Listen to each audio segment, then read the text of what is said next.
This is Wilson Morales from Black Women TV talking to this power couple here, Devale and Khadeen, regarding a lot of things. Regarding their new series podcast, which is different from the last one, Ellis Ever After. How's it going, folks? Everything is going good. Wilson, how are you?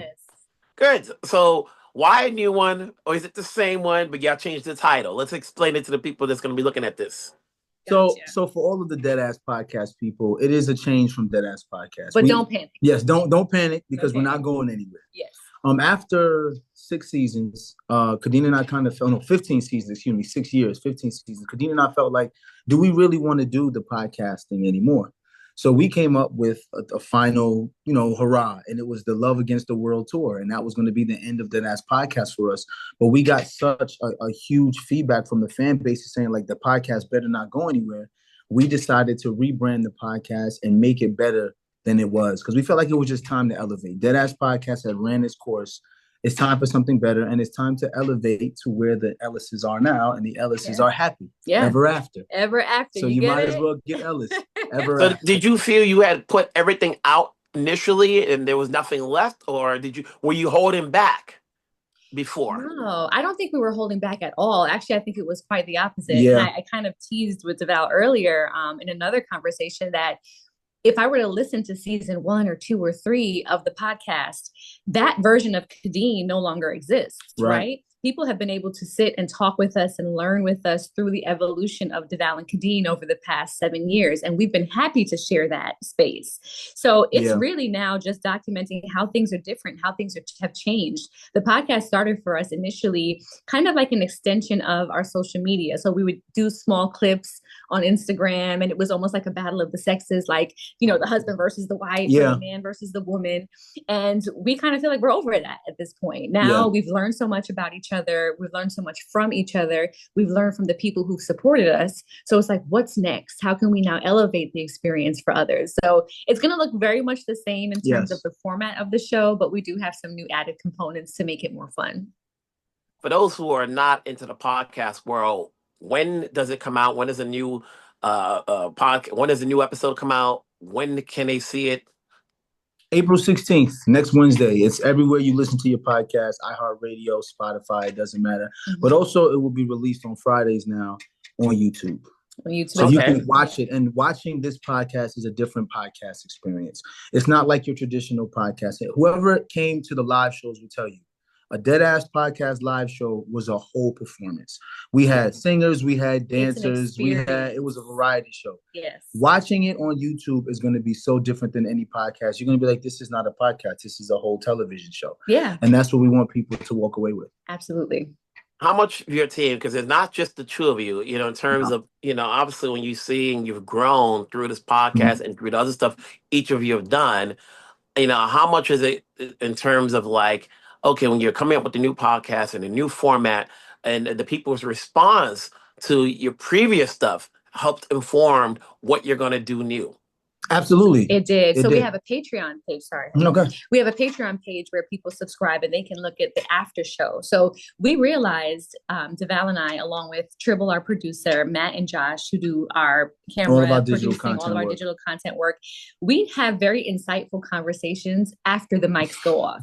And we would sometimes just talk almost for hours about what we learned in that experience, sharing experiences. And these are different perspectives from different people who have experiences that they can share and lend to. So that's when we decided, you know what, I think it's time for them to have an experience on the mic too. So we have Josh Tribble and Matt on the show now, joining the podcast as well to give their 2 cents and chime in on the conversation. And that's been awesome so far. And we're looking to start a new trend. We feel like when we first started the podcast, Deadass Podcast, it was husband versus wife.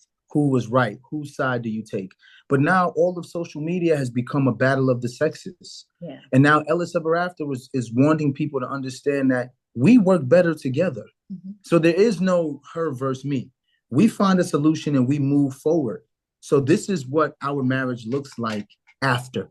After we've done the battle of the sexes, after we've argued about the petty things and we no longer have those arguments, this is what it looks like. So we just want people to see like the battle of the sexes doesn't work for us, man. We work better together. At least, I always say within all relationships, couples and so forth, there's got to be a compromise. And the question is, at Yes. the end of the day, who gives in more?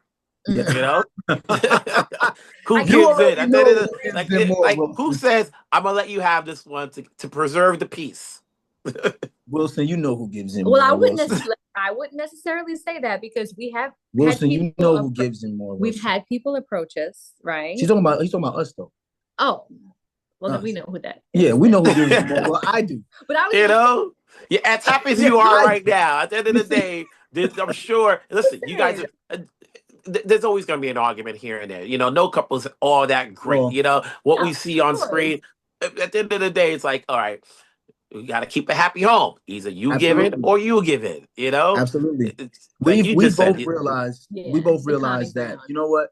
Is this a hill I want to die on? No. If I want to be happy, why am I going to just remain angry so that I can seem right? Yeah, Because if you really think about life, there is no right or wrong. yeah. There are Mhm. 50 shades of We're gray, trying and to we figure it all out. live in these different shades of gray. So Yeah. let me, rather than try to be right, let me understand where my wife is coming from. Or at least attempt You to know? understand, right? But I was going to say, sometimes we've had people come up to us and they say, man, Khadeen, I really agree with you. I agree with your husband. And that'll be a woman coming to me, you know, or a man might say, I kind of agree That's with a fact. Khadeen in this instance. So we are breaking it down to, like, this is a human experience. We're all living life and we're Yeah. trying to coexist amicably, and we're trying to grow, at least he and I, and build this legacy for our 4 sons, okay? We're eating a lot of food in our house. Facts. And the grocery bill is Facts. getting higher and higher, and we just got to survive. That's dead ass. That's dead ass. Besides this, obviously, you guys were in New York recently as part of the producing team of Othello. You Yeah. know, obviously, it's like, was it everybody in Atlanta is on this? You know, you know what's going on? Is Atlanta the new London? They all got money. Listen, Hey man, it I seems mean, that way. It's been called the Mecca for the past 30 years, and you see that that's that where people are is going. Is that true. what that people doing? They're going to Atlanta to get investors. But Listen, that's what it seems like. we're just trying to move and act responsibly with the coins. You know what I'm Facts. saying? Let's was- talk about this. You know, obviously, when you got Denzel, everybody wants to be with a winning program. He's been a winning Yes. program, you know, for the last 4 or 5 decades. You Yeah. know, and so how did you guys get involved with this? We got involved through a friend of ours who is a part of the producing team. She's been a part of LaShawn. LaShawn's been part of the producing team with Brian Thompson for the past couple of years. She found out. She was just like, hey, I heard you guys are really into theater. Are you looking to produce? So I'm like, what does producing mean? Well, of course, there's a financial investment involved, but you know, you have to be on the board to make decisions about what things. And I was like, I'm interested in that, you know, so because I personally wanted to learn. For me, this wasn't so much about investing to make money. It was, wait a minute, I can invest in a Broadway play, learn how to produce a live show, which we do on a smaller scale. You know, we sold out the Apollo Theater, we sold out Warner Theater doing our live shows, but I want to learn how to do this professionally. So not only learning as a producer, but also learning as an actor was something we both wanted to get, for sure. you know, get with this opportunity. And I'm that's like, what we received. Literally, give me a front row seat so I can study what this looks like, the process, how it goes from the very beginning, the inception, the idea, to it actually coming into fruition on stage opening night. Like, it was an incredible journey. Devale and I learned so much. Like you said, being students of the art. I mean, that was the biggest takeaway. Yeah, going to a dress rehearsal. And you got to stay committed. You got to stay committed. Oh it's no different than when an actor decides to direct and they direct an episode. You're like, okay, he's getting directed, but how, you know, are you going to take it further? You know what I'm saying? Like anybody, I don't want to say anybody can do it. You know, it's like, okay, so like with you guys, when we see your names out there as producers, we're hoping this is not a one and done, that you're going to invest into other shows because, you know, at the end of the day, we need folks that have some name recognition, you know, so that people can come see the other shows. It doesn't have to be a Denzel show. It can be something small, but if they see your names on there, like I see what, you know, Candy has worked her way up. Absolutely. You know? Absolutely. She started with I think Thoughts of a Colored Man was one of her first, which was a show that we went and saw. That's how we ended up realizing, oh, other people who are not on Broadway can produce Broadway. When I found out that Candy and her husband were producing Thoughts of a Colored Man. But you're absolutely right. For Khadeen and I, it's like, okay, we produced this and it's the most highest grossing Broadway play of all time. Great. But what about other Black productions who are looking for funding or looking for people who can help them produce? Essentially, This is something we want to get into so we can tell our stories and we don't always have to go outside to get funding. If I can pull a couple of my co-stars in, or my wife and I can go in on a project and donate a couple million to get it off the ground, that's what we want to do. We want to keep telling Black stories. For sure. So between the Broadway show, the podcast, and you different projects that each of you are doing, when do you have find time to balance this all and still maintain a unit? So you got 4 boys, you know what I'm saying? Yes. So that's a lot to juggle in terms of, it ain't like you got 1 kid, you got 4 kids you got to pay attention to. Yeah. So to know that you have to put that together and then spend some time, obviously to make, you got to bring in the bread to, to do all this stuff together. Yeah. It's not even finding time, it's making the time. Devale and I have become very deliberate with our time, how we spend it, how we allot it over the past few years. It can be difficult. I mean, he and I had the journey together as pretty much business partners our entire life. So it was finding time to clock out sometimes from business and knowing when to clock into family. We're very active parents. We want to give each child individual attention as much as possible. We rely heavily on our village, our parents, who we're grateful are in great health and are able to spend time and take care of our children in our absence. But really, we are here. It's become a thing where Devale and I, whoever has the opportunity at hand, the other will try to facilitate everything possible to make it easier. And that's essentially how we're able to make this work. It's like whoever needs it in this moment, the entire family rallies behind that person so they can be the most productive in that opportunity. And it can be difficult, but it can also be easy.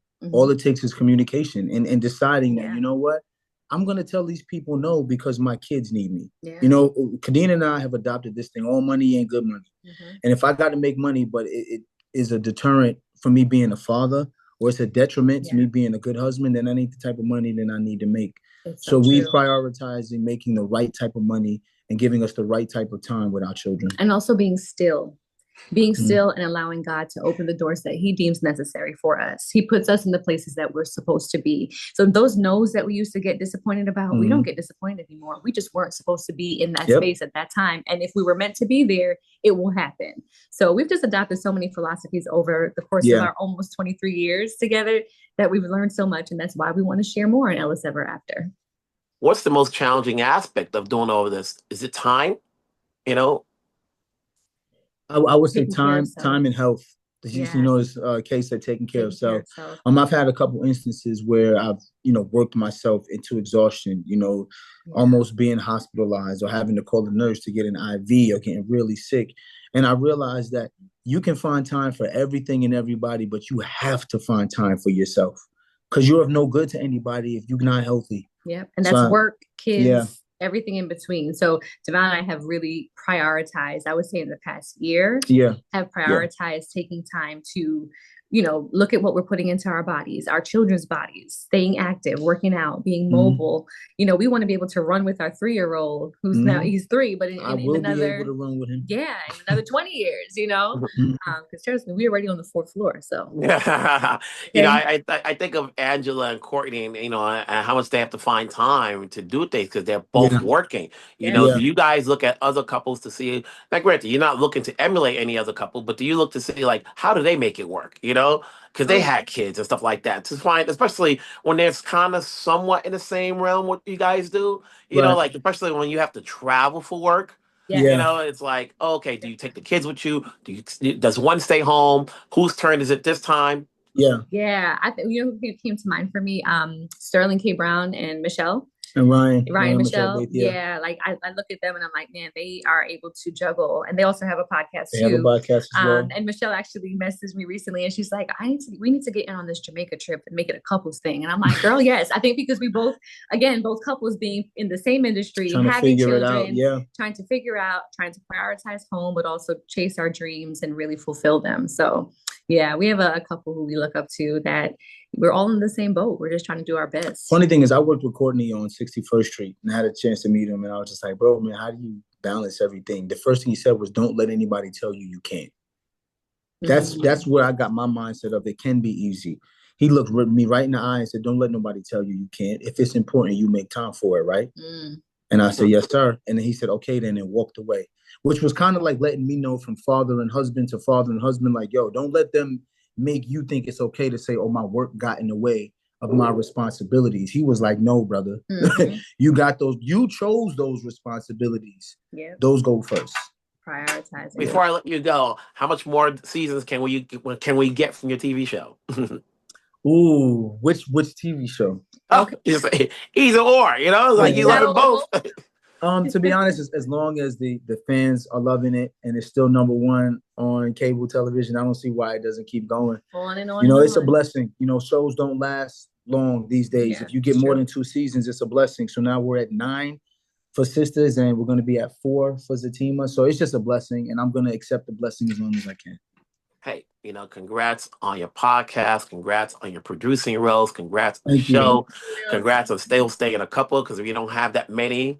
We need those power couples to stick around and say, okay, don't break up a happy home. So keep it going. You need to be that inspiration that people see and they say, hey, they can still make it happen. We'll talk down the road when you're in New York, or maybe when I'm in Atlanta or somewhere else. Have yourself a great day. Have some fun. Talk to you guys later. Appreciate you.